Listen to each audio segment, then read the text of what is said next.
Is there any other way of like checking your emotion on a regular basis or when it comes to big decisions? I mean, we've all heard about the exercise where you write down the pros and cons of a decision, and when you see the two lists, then you make the decision. I mean, that's a way I think of trying to engineer out your emotions. But like, what are some other things that people can do either to recognize it or to be more rational? Well, the first step is actually quite simple. And if you don't make this first step, none of the other things, writing that stuff on a piece of paper, will be meaningless.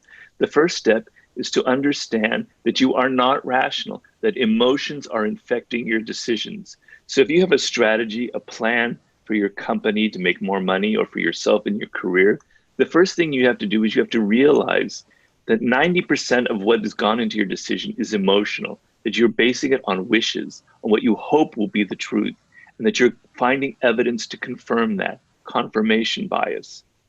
Okay, so if you can't make that first step, forget all the other bullshit that people throw at you in self-help books. It's meaningless. And I do a lot of consulting with business leaders, and I go through this time and time again. I try and say, look, you're not your decision that you've just come upon is basically based on what you want, not on what's actually going to necessarily happen. So you have to take a step back and realize that. And when you realize that, now you reassess your decision. Okay, now you can begin to have what's called emotional intelligence. And emotional intelligence basically means the ability to assess your own emotions. So if you feel angry or if you feel excited, instead of acting on it, instead of going out and buying 10,000 shares of that stock that other people are buying, or instead of like writing some really angry email to your boss about something he or she said, you then think about, why am I angry? Why am I excited? Is it reasonable? Is it based on what's actually happening to me right here in the present? Maybe it's not reasonable. Maybe I'm responding to something that happened in my childhood or to something that happened a few days ago, and it's not about what's going on in the present.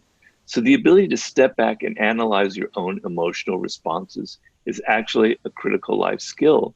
And then when you're looking at your decision, you're making it a choice about your life. Let's say a lot of people now are facing a very big decision, which is, what is my future? What is my career going to mean? I may not have a job when this is over, or it might be a very different job, right? Okay. So you want to have the ability to step back and consider other options, because the greatest limitation that the human mind has is that we tend to consider what we've done in the past. We tend to follow a straight line. If we're considering, we're going to go here, here, or here, we only think of three possible paths in life. We have very narrow perspective. We try and keep this narrow because otherwise the human brain gets overloaded.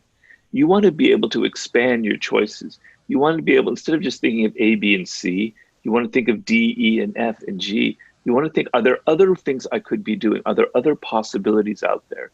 I'm tending to always repeat the same strategies, the same conventional, boring ideas from the past, these sort of patterns of life. And I talk about the laws of human nature. 90% of our behavior is compulsive.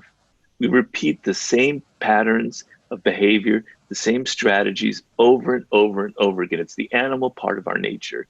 And to be truly intelligent, to be truly rational, is to be able to break out of those patterns. But you can't do that unless your mind is willing to consider a wider range of possibilities for yourself or for your decision. So when you write down those pros and cons, you're probably not writing down all of them. You're probably keeping them narrowed down to a certain thing. And even if you do write those pros and cons, your emotions are going to infect what you write down as a pro and a con, unless you are aware of all these things that I'm talking about. So being irrational is very dangerous. It's like a vapor that's hidden. You don't realize that it's infecting your decisions, but it is. And just being aware of how subtly it's infecting everything that you do can give you the ability to be more rational in life.